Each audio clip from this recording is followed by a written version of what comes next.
class, so this week is a really, really short lecture regarding the stuff that you're going to go over this week. It's a lot of repetition about electronic health records that you guys have definitely heard before.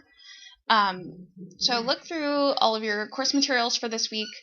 It also is going to go into some of the electronic health record technology. So that's mainly what we're going to cover today in this very short lecture. So the HITECH Act is a really important act that came about because of electronic health records. So Obama sent it out, and the point is that they want to financially incentivize people who use electronic health records, specifically certified electronic health record technology.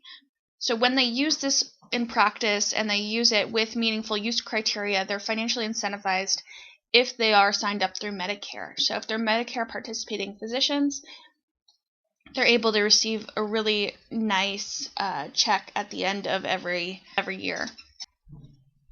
If people are signed up for Medicare and they are not using electronic health records and they're still using paper records, there are big penalties that are in place. So all of these are kind of trying to incentivize people to switch over to electronic health records. Not only because it's better for the environment, but because it's also going to provide a lot more safety nets and secure more of these health records from breaches. One thing that was talked about this week is transcription and dictation. Dictation still happens quite a bit in practice. It's where a doctor uses a voice recognition technology or even a voice recorder, and instead of taking notes himself within the electronic health record or within the paper record even, he voices it into something, and then transcription would be if somebody were to receive that and take that and put it into a note format. So it's an actual person that's going to transcribe, and it was a whole profession, medical transcribers, and it's still out there, but it's very limited to what it used to be.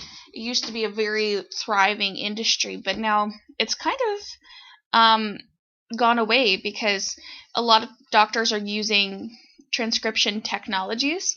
So when they talk into like a Dragon software, it turns it right into their note for them, so they don't really need an extra person that they have to hire. There has been some dilemma because sometimes doctors will use offshore transcription services because they're cheaper. So transcription services in a completely different country, oftentimes they are not familiar with the same kind of medical jargon that is used here.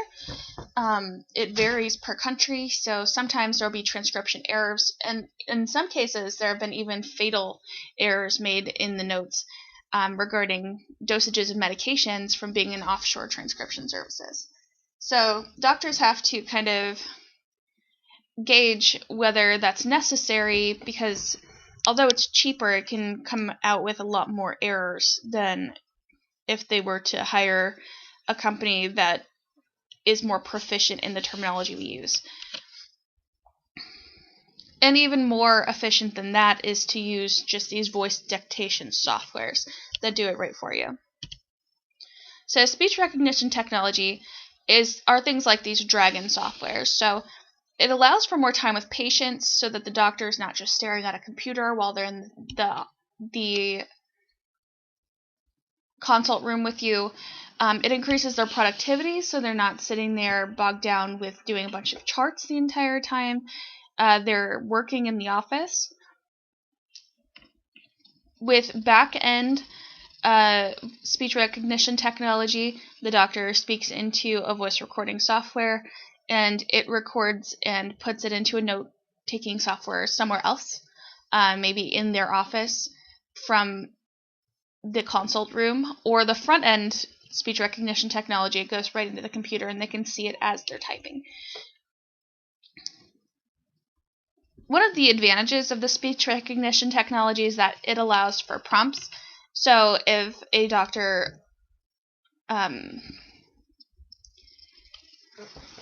forgot to specify a certain type of diabetes, say somebody had type 1 diabetes and they only wrote diabetes in the note, sometimes there will be a speech recognition technology prompt that will tell them type 1 or type 2, so that it helps with better patient care, better documentation, and more efficient billing and coding.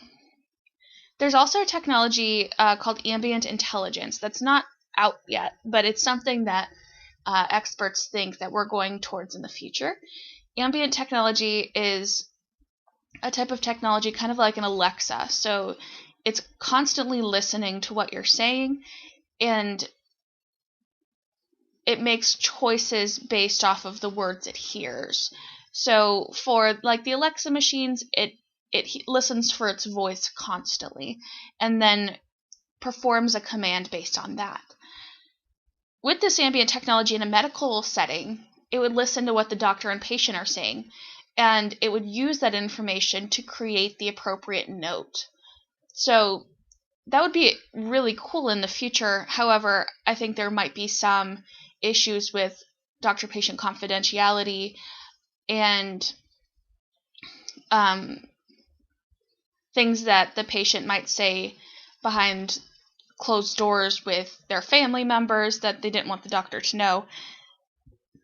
There could be some issues with that technology, but it would make the medical documentation process much more streamlined. So this week you will be doing your next set of VLabs. So you'll be doing Argo. Argo is going to be a hospital setting. There's one part of it that is just like an MPI. So you will be completing the Argo assignment and accessing it the exact same way you access Dr. Chrono.